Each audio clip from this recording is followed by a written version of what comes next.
जय हिंद दोस्तों, आप सभी का स्वागत है एक बार फिर से आपके अपने YouTube चैनल यूनिक ज्ञान में।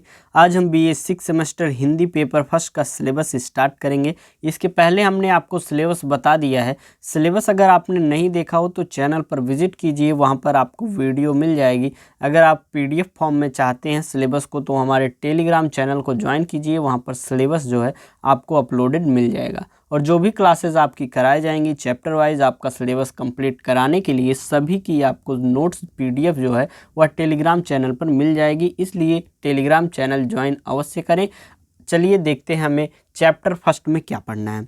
हमारा हिंदी पेपर फर्स्ट का चैप्टर फर्स्ट जो है उसमें हमें भाषा की परिभाषा और अभिलक्षण के बारे में हमें पढ़ना है। हमने आपको बताया था सिलेबस में, हमारा सिलेबस का नाम ही है भाषा विज्ञान, हिंदी भाषा तथा देवनागरी लिपि। यह हमारा हिंदी पेपर फर्स्ट का सिलेबस है। हिंदी पेपर सेकंड का भी सिलेबस हमने आपको बताया हुआ था।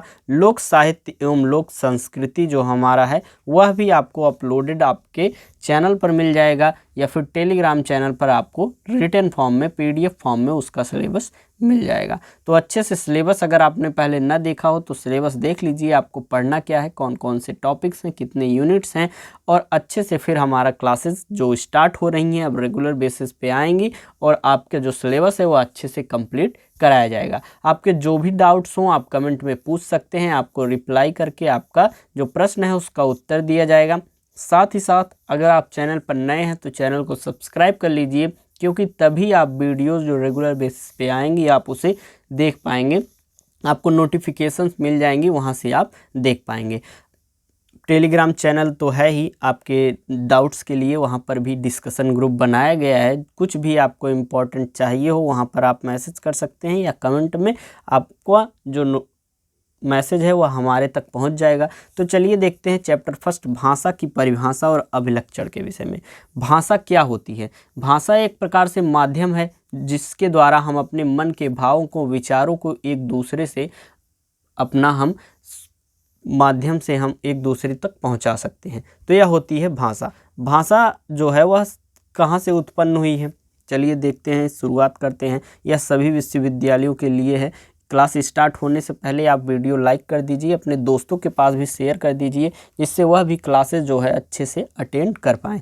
भाषा क्या है? भाषा जो है वह शब्द संस्कृत का तत्सम शब्द है और इसकी व्युत्पत्ति जो है वार्यार्थक भाष धातु से हुई है। भाषा जो है किस धातु से बना हुआ है? भाष धातु से बना हुआ है। जो भाषण शब्द है वह भी भाष धातु से बना हुआ है, इसी धातु से बना हुआ है। परंतु भाषण और भाषा के अर्थों में अंतर है। भाषण जो है वह व्यक्तिगत होता है और इसका संबंध व्यक्ति विशेष से रहता है। जो भाषण होता है उसका व्यक्तिगत एक प्रकार से संबंध होता है और इसका संबंध किसी एक व्यक्ति विशेष से होता है। लेकिन जब भाषा की बात करें हम तो यह सामाजिक वस्तु है और इसका संबंध संपूर्ण समाज से होता है। अभी हम आपको आगे चलकर बताएंगे इसके सहज गुणों में आपको देखने को मिलेगा। जो भाषा है उस पर किसी भी एक व्यक्ति का एकाधिकार नहीं होता है, पूरे समाज का उस पर अधिकार होता है और उसका प्रयोग कर सकते हैं। इंग्लिश में भाषा के लैंग्वेज शब्द का प्रयोग किया जाता है। भाषा जो है उसको इंग्लिश में क्या कहा जाता है? लैंग्वेज कहा जाता है, और जिसका संबंध लैटिन के लिंगुआ शब्द से है। लिंगुआ अर्थात जो कि चिन्ह जिसका अर्थ है, और फ्रांसीसी में लॉन्ग शब्द से है जिसका आपका अर्थ हो जाता है लैंग्वेज। जो हमारा यह लैटिन शब्द लिंगुआ है उसका अर्थ एक प्रकार से चिन्ह हो जाता है, और फ्रांसीसी में शब्द लॉन्ग है उसका अर्थ लैंग्वेज हो जाता है। यह हमारे लैंग्वेज से संबंधित है और इंग्लिश में इसे हम लैंग्वेज कहते हैं। एक प्रकार से हमने भाषा के विषय में जान लिया। भाषा आपको पता ही होगा, जैसे कि हम कोई भी बात हमारी हो, हम उसको आपको बताना चाहते हैं, हम आपको पढ़ा रहे हैं तो एक भाषा के माध्यम से ही आपको बता रहे हैं। जो भी टॉपिक्स आपको क्लियर कर रहे हैं वह किसके माध्यम से बता रहे हैं? एक आपके भाषा के माध्यम से बता रहे हैं।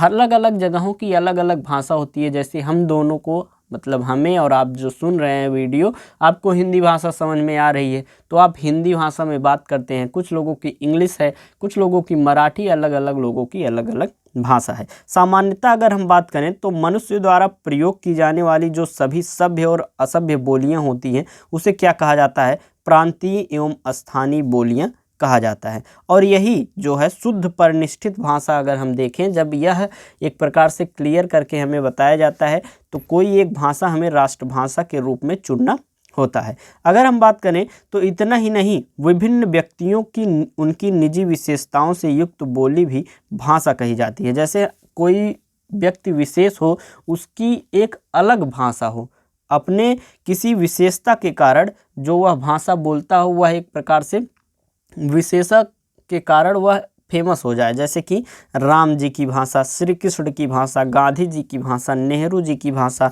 अब गांधी जी की जो भाषा थी अहिंसा की भाषा थी। यह सभी जो है किसी एक व्यक्ति के लिए भी निजी भाषा बोली जा सकती है। और यहाँ ही नहीं, किसी नगर अथवा ग्राम में रहने वाले विभिन्न जातियों की बोली होती है। जैसे कि आपने सुना होगा ये ब्राह्मण की भाषा है, ये ठाकुरों की भाषा है, बनियों की भाषा है, धोबियों की भाषा है, हरिजनों की भाषा है।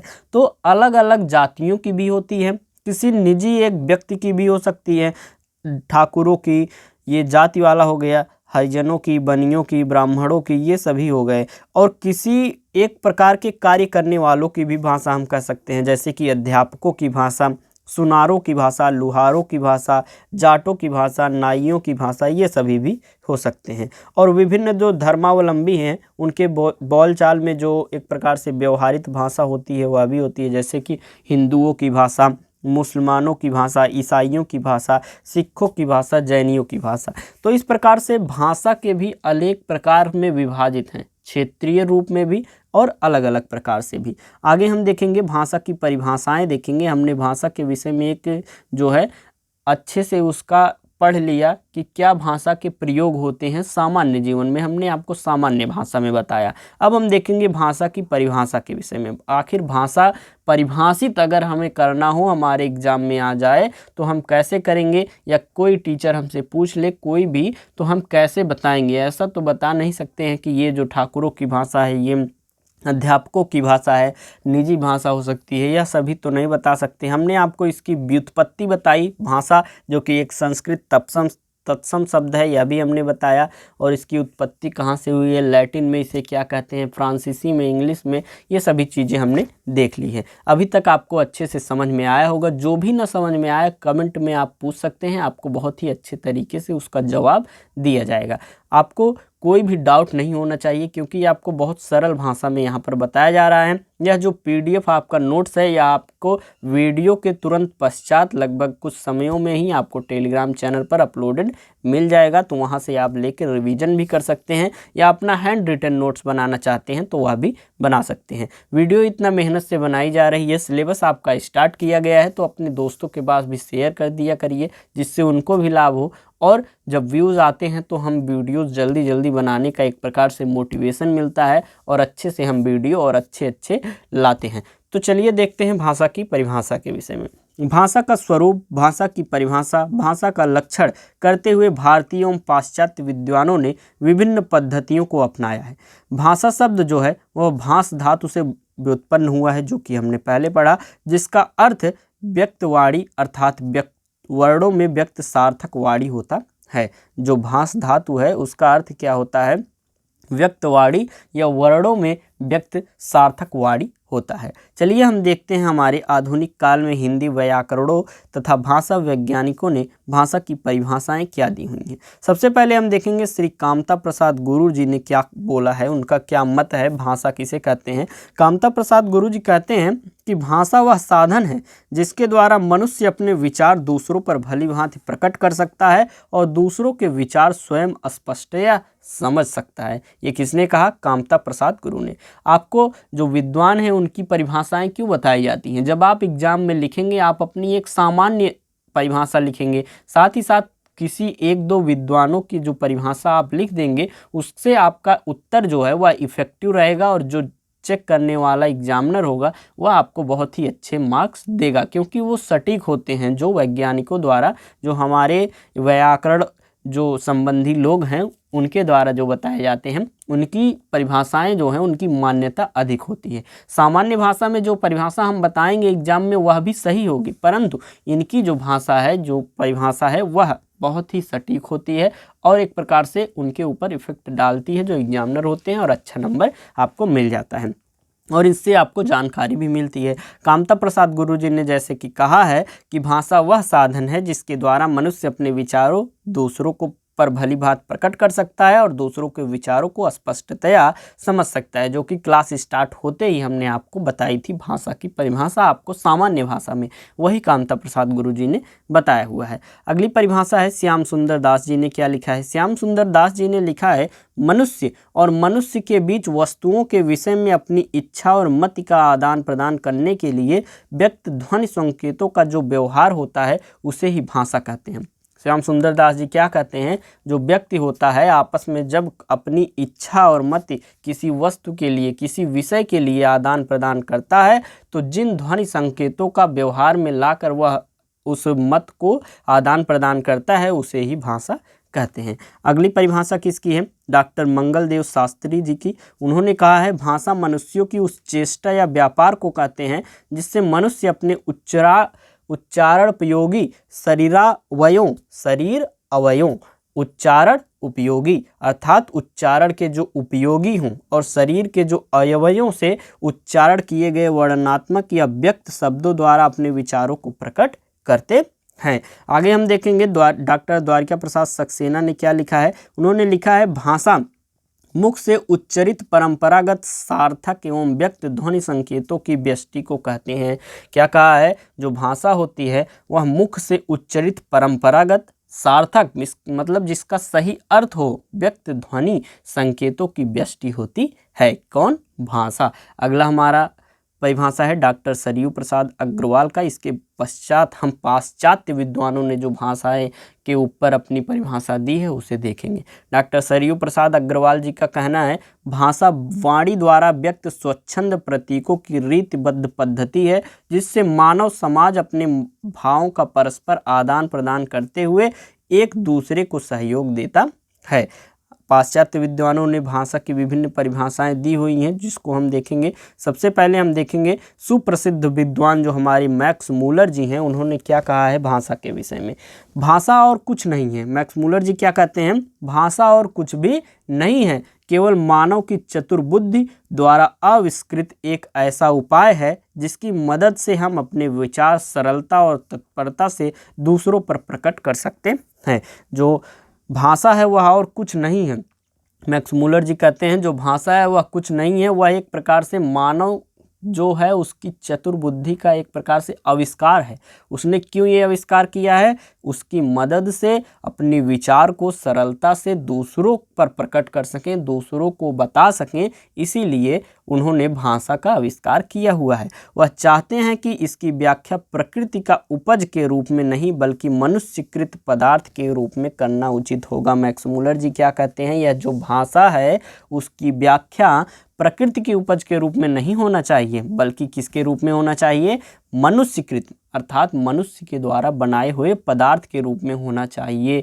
मनुष्य ने ही भाषा का निर्माण किया हुआ है। क्यों किया हुआ है, क्यों इसका आविष्कार किया है, क्योंकि वह अपने विचारों को आदान प्रदान कर सके।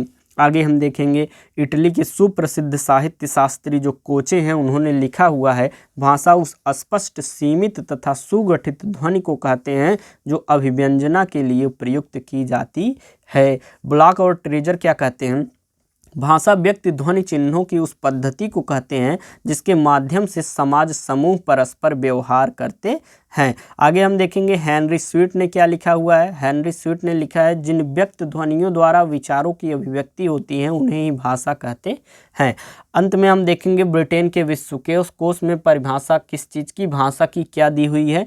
भाषा की परिभाषा करते हुए कहा गया है कि भाषा व्यक्ति ध्वनि चिन्हों की उस पद्धति को कहते हैं जिसके माध्यम से प्रत्येक समाज के दल एवं संस्कृति के मानने वाले सदस्य पारस्परिक विनिमय किया करते हैं। ये हमारी कहाँ पर दिया हुआ है, ब्रिटेन के विश्वकोश में दिया हुआ है। हमने अभी देखी भारतीय और पाश्चात्य विद्वानों द्वारा कुछ परिभाषाओं को देखा जिसके आधार पर हम निम्नलिखित कुछ तथ्य हैं उनको बता सकते हैं। जैसे कि पहला तथ्य क्या है, भाषा एक सामाजिक वस्तु है। भाषा एक सामाजिक वस्तु है, यह कहा गया है भारतीय विद्वानों और पाश्चात्य विद्वानों दोनों द्वारा। दूसरा तथ्य क्या है, भाषा में ध्वनि संकेतों का प्रयोग होता है जो रूढ़ एवं परंपरागत होते हैं परंतु आवश्यकता अनुसार, यहाँ पर ये होगा आवश्यकता अनुसार नए भी निर्मित किए जा सकते हैं। ध्वनि संकेत जो हैं वह परंपरागत हैं, लेकिन हमारी आवश्यकता के अनुसार हम नए भी निर्मित कर सकते हैं। तीसरा क्या है, वे ध्वनि संकेत मानव के भावों और विचारों को अभिव्यक्त करते हैं जिनकी पुनरावृत्ति भी हो सकती है। चौथा हमारा तथ्य क्या है, इन ध्वनि संकेतों के रूढ़िगत अर्थ होते हैं। पांचवा है, प्रत्येक समाज एवं वर्ग के ध्वनि संकेत स्वनिर्मित होने के कारण दूसरे समाज एवं वर्ग के ध्वनि संकेतों से पृथक होते हैं। जैसे कि नीचे तमिल भाषा बोली जाती है, उनके ध्वनि संकेत कुछ अलग हैं, हिंदी वाले के अलग हैं, बिहार के कुछ जो बिहारी बोलते हैं उनका अलग है। तो अलग अलग भाषाओं के जो ध्वनि संकेत हैं वह पृथक होते हैं। आगे हम देखेंगे, अगला हमारा तथ्य है, इन ध्वनि संकेतों से वक्ता और श्रोता पारस्परिक भावों और विचारों का विनिमय करते हैं। जो ध्वनि संकेतों के द्वारा हम अपने विचार को उत्पन्न करते हैं, जो बताते हैं, जो श्रोता होता है उसे भी तो यह बातें समझ में आती है, तभी तो बताते हैं। तो अगला हमारा तथ्य है, ये ध्वनि संकेत मानव के उच्चारण उपयोगी अवयवों से वर्णों के रूप में व्यक्त होते हैं। अगला हमारा है, ये ध्वनि संकेत सार्थक होते हैं और इनका अध्यापन, वर्गीकरण और विश्लेषण किया जा सकता है। इन तथ्यों को अगर हम देखें तो इनको दृष्टि में रखते हुए भाषा की निम्नलिखित परिभाषा दी जा सकती है। कौन सी? भाषा यादृच्छिक उच्चारित ध्वनि प्रतीकों की वह सार्थक समष्टि है जिसके माध्यम से किसी समाज अथवा वर्ग विशेष के मानव परस्पर भावों, विचारों की अभिव्यक्ति करते हैं। यह हो गई परिभाषा की बात, हमने इसके उपज की बात, उत्पत्ति की बात कर ली। अब हम पढ़ेंगे भाषा की प्रकृति अर्थात सहज गुण या लक्षण क्या होते हैं। भाषा की परिभाषा करने के पश्चात उसकी प्रकृति एवं स्वरूपगत विशेषताओं को जानना आवश्यक है। भाषा की प्रकृति से अभिप्राय है कि भाषा का सहज स्वभाव और स्वाभाविक गुण अर्थात भाषा के क्या लक्षण होते हैं। प्रकृति या स्वभावगत विशेषताओं के निम्नलिखित रूप में विभक्त किया जा सकता है। भाषा को जो है निम्नलिखित रूपों में विभक्त किया जा सकता है। जैसे कि पहला क्या है, भाषा जो है वह सामाजिक वस्तु होती है। पहला हमारा लक्षण हो जाता है, भाषा एक सामाजिक वस्तु है। भाषा जो है वह सामाजिक वस्तु है और उसका संबंध जो है भाषा भाषी समाज के प्रत्येक व्यक्ति से रहता है। जैसे कि जिस समाज में बोली जा रही है, जिसके सामने बोली जा रही है, उससे यह संबंधित रहता है। उसका विकास किस प्रकार से हो रहा है, अर्जन लोग किस प्रकार से कर रहे हैं, और इसका एक प्रकार से तीनों का ही समाज में होता है। उसका विकास, अर्जन और प्रयोग जो है वह तीनों ही समाज में होते हैं। यहाँ तक कि जो भाषा की उत्पत्ति भी जो है वह भी समाज द्वारा ही संभव है। जैसे कि समाज में कौन सी भाषा लोग समझ रहे हैं, कौन सी भाषा लोग बोलने में अधिक सरलता अनुभव कर रहे हैं, ये चीज़ें समाज में ही आपके एक प्रकार से विकसित होती हैं। और इसीलिए भाषा के पूर्ण रूप को समझने के लिए उस समाज का वातावरण का ज्ञान आवश्यक है। जैसे कि आप जिस समाज में जाकर किसी भाषा का प्रयोग कर रहे हैं, उस समाज का वातावरण कैसा है उसका ज्ञान होना आवश्यक है, जहाँ वह व्यवहारित होता है। जैसे कि अगर हम तमिल में जाके अभी बिहारी बोलने लगे, हिंदी बोलने लगे, तो कौन समझ पाएगा। ऑस्ट्रेलिया में जाके हिंदी बोलने लगे, ऑस्ट्रेलिया वाले यहाँ पे आके इंग्लिश बोलने लगे गाँव में, तो कैसा लगेगा। यहाँ के लोग जो है वह समझ नहीं पाएंगे। तो भाषा जो है एक प्रकार से सामाजिक वस्तु है। समाज में उसका विकास हुआ है, समाज से लोगों ने उसका अर्जन किया है, समाज में ही उसका प्रयोग किया जा रहा है। दूसरा हमारा टॉपिक है, भाषा परंपरागत वस्तु है। कैसी वस्तु है? भाषा जो है वह एक परंपरागत वस्तु है। सामाजिक वस्तु के साथ साथ भाषा जो है परंपरागत वस्तु है, क्योंकि प्रत्येक समाज में भाषा का प्रचार एवं प्रसार जो है वह दीर्घ परंपरा से होता है। जैसे कि जो यहाँ पर भाषा हमारे गांव में बोली जा रही है वह बहुत पहले से बोली जा रही है और धीरे धीरे उसका विकास हुआ है और धीरे धीरे उसको लोगों ने अर्जन किया है। परंतु अगर हम बात करें तो वह स्वतः ही उस समाज के व्यक्तियों को प्राप्त नहीं हो पाती है। जैसे कोई बच्चा जन्म लेता है यहाँ पर समाज में, तो उसे एक प्रकार से इस भाषा को अर्जित करना पड़ता है, उसे प्राप्त करना पड़ता है और उसे प्राप्त करने के लिए प्रयत्न करना पड़ता है। वह छोटा बच्चा है, उसे भाषा नहीं पता है, यहाँ के लोगों द्वारा वह सुनता है, उनसे अर्जित करता है, उसका प्रयोग करता है और उस भाषा में वह धीरे धीरे क्या हो जाता है, कुशल हो जाता है। तो यह भाषा जो है परंपरागत वस्तु भी होती है। भाषा जो है वह अर्जित संपत्ति होती है। जैसा कि हमने आपको इस परंपरागत वस्तु में ही बताया कि भाषा अर्जित की जाती है, किसी के द्वारा दी नहीं जाती है। जैसे बच्चे ने जन्म लिया तो वह धीरे धीरे भाषा वहाँ समाज के लोगों से सीखेगा और उसके बाद वह अर्जित करके उसका प्रयोग करेगा। भाषा अनुकरण से सीखी जाती है, यह भी वही बात हुई। इसके लिए जो भाषा है उसको अर्जित करने के लिए, उसको सीखने के लिए एक प्रकार से प्रयत्न करना पड़ता है और उसे अनुकरण करना पड़ता है, उसके बाद ही आप सीख सकते हैं। तो भाषा एक सामाजिक वस्तु होती है, भाषा परंपरागत वस्तु होती है, भाषा अर्जित संपत्ति होती है और भाषा अनुकरण से ही सीखी जाती है। पांचवा आपका है भाषा जो है वह परिवर्तनशील होती है। भाषा परिवर्तनशील कैसे होती है अब हम देखेंगे। भाषा जो है वह कभी भी स्वतः से नहीं आती, मतलब अपने आप से नहीं आती है, वह अनुकरण से ही सीखी जाती है, जो कि हमने आपको पहले ही बताया। जैसे कि माता पिता, भाई बहन जो भी हैं, शिक्षक, उनसे हम सहायता लेकर सीखते हैं। जैसे वे बोलते हैं वैसे ही हम लोग उनसे सीखते हैं बातों को और अनुकरण करते हैं। जैसे दूध के घूंटों से बच्चों के शरीर का विकास होता है, वैसे ही माता पिता आदि के द्वारा प्रयुक्त भाषा के श्रवण और अनुकरण से बच्चों के बौद्धिक विकास होता है। जैसे कि दूध पीकर एक बच्चे का विकास होता है, उसी प्रकार अपने आसपास के लोगों द्वारा, जैसे माता पिता, भाई बहन, चाचा चाची, इन लोगों द्वारा बोले गए भाषा को सुनकर ही, उनका अनुकरण करके ही उनके बौद्धिक विकास होता है और उस भाषा को वह अर्जित कर लेते हैं। यदि माता पिता पीने के पदार्थ को पानी और खाने के पदार्थ को रोटी कहते हैं तो बच्चा भी उन्हें पानी और रोटी कहने लगता है। यदि माता वाटर और ब्रेड बोलते हैं तो बच्चा भी वाटर और ब्रेड कहने लगता है। तो एक प्रकार से ये कैसी बात हो गई, आप अनुकरण करके सीख रहे हैं। हमने आपको बताया था अनुकरण कैसे की जाता है, सीख कर, सुन कर आप कर सकते हैं, देख कर आप कर सकते हैं। तो जैसे माता पिता बोल रहे हैं उसको रोटी और ब्रेड बोल रहे हैं, रोटी बोलेंगे तो रोटी वह बोलेगा और ब्रेड बोलेंगे तो ब्रेड बोलेगा। तो ये हो गया आपका फोर्थ पॉइंट। आपने देखा कि जो भाषा है वह अनुकरण से सीखी जाती है। भाषा जो है परिवर्तनशील होती है, इसकी बात हम कर रहे थे, हमने एग्जाम्पल आपको उसका दे दिया तो उसको आप पहले समझ लिए। तो अब हम देखते हैं भाषा परिवर्तनशील कैसे होती है। भाषा जो है हमारे संसार की जैसे अन्य वस्तुओं के समान भाषा भी परिवर्तनशील होती है। उसमें प्रतिक्षण परिवर्तन होता है, परंतु यह परिवर्तन इतना धीरे धीरे होता है कि हम देख नहीं पा रहे हैं। धीरे धीरे होता है, जैसे कि यह दृष्टिगोचर होता है। भाषा में परिवर्तन ध्वनि, रूप और अर्थ में आता रहता है। जैसे हम पहले मेघ कहते थे, दधि कहते थे, जैसे दही को आप ले लीजिए, दधि पहले कहते थे, अब दही कहने लगे। दुग्ध से दूध हो गया, पहले दूध दुग्ध कहा जाता था। ध्वनि परिवर्तन के यह सभी उदाहरण हैं। जैसे आप कास्ट में ही देख लीजिए, कुछ लोग उपाध्याय बोलते थे पहले, वह झां हो गए। बंदोपाध्याय जो थे वे बनर्दी हो गए। जो चट्टोपाध्याय थे वे चटर्जी हो गए। जो पहले राक्षस बोले जाते थे वह एक प्रकार से असुर बोले जाते थे, वह राक्षस हो गए। पहले जो हमारे किचन में काम करता था महाराज बोला जाता था, अब लेकिन क्या हो गया, रिसेस जो हो गया ये रसोइया हो गया।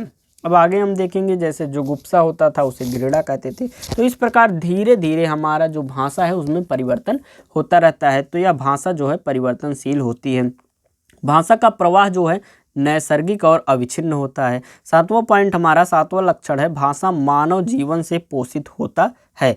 भाषा मानव जीवन से कैसे पोषित होता है, जैसे कि भाषा का आविष्कार मानव ने जीवन व्यवहार को चलाने के लिए किया है। यह किसने बताया था, हमने आपको पाश्चात्य विद्वानों द्वारा, जब हम आपको परिभाषा बता रहे थे तो हमने बताया था, मैक्स मूलर जी ने कहा था यह जो भाषा है इसकी उत्पत्ति, आविष्कार मानव लोगों ने किया है अपने विचारों का आदान प्रदान करने के लिए। तो यह एक प्रकार से मानव ने इसका आविष्कार किया है व्यवहार को चलाने के लिए। इसलिए भाषा जो है मानव जीवन में घनिष्ठ संबंध है। भाषा जो है उसका मानव जीवन में घनिष्ठ संबंध है।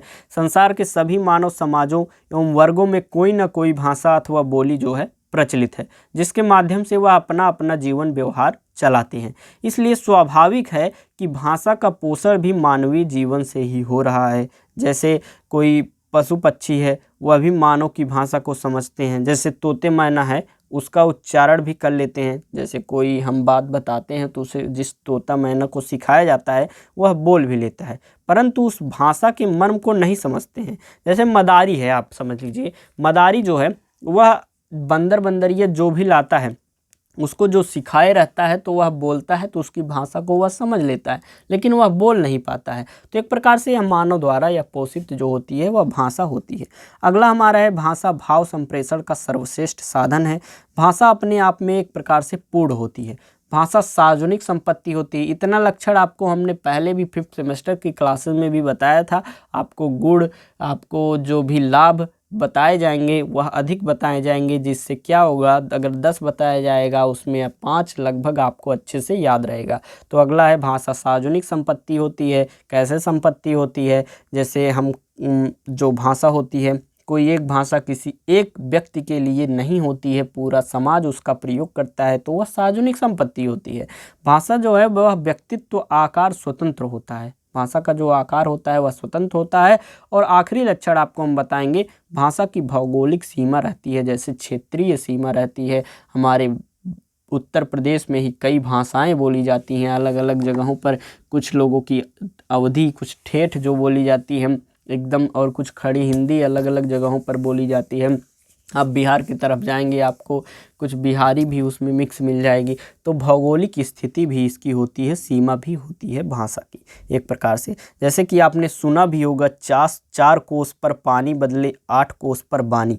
8 कोस आप किसी स्थान से 8 कोस चल जाएंगे तो 8 कोस के पश्चात आपको भाषा में परिवर्तन देखने को मिलेगा। यह पहले से कहा गया है। जैसे कि 4 कोस पर पानी बदल जाता है, उसका टेस्ट बदल जाता है, उसका वाटर लेवल बदल जाता है, उसी प्रकार 8 कोस पर वाणी भी बदल जाती है। तो इससे उक्ति जो हमने अभी बताई, यह संकेत करती है कि भाषा जो है, बोली जो है, वह भौगोलिक सीमा भी उसकी होती है। अलग अलग भौगोलिक स्थानों पर अलग अलग भाषाएं बोली जाती हैं। तो यह आपका चैप्टर 1 है, जिसमें आपने भाषा के बारे में अच्छे से पढ़ा, इसके परिभाषा पढ़ी, इसके अभिलक्षण पढ़े। यह आपका चैप्टर होता है समाप्त, जो कि हमने आपको अच्छे से बताया। कोई भी डाउट आपका हो तो आप पूछ सकते हैं। और कोई नोट्स आप कहाँ से प्राप्त करेंगे? टेलीग्राम चैनल से। अपने दोस्तों के पास शेयर कीजिए, वह भी वीडियो का लाभ उठा सकें। और वीडियो लाइक कीजिए। अगला चैप्टर आपका भाषा विज्ञान स्वरूप और व्याप्ति है, जो कि आपको अच्छे से पढ़ाया जाएगा। मिलते हैं अगले वीडियो में, तब तक वीडियो शेयर कीजिए। धन्यवाद।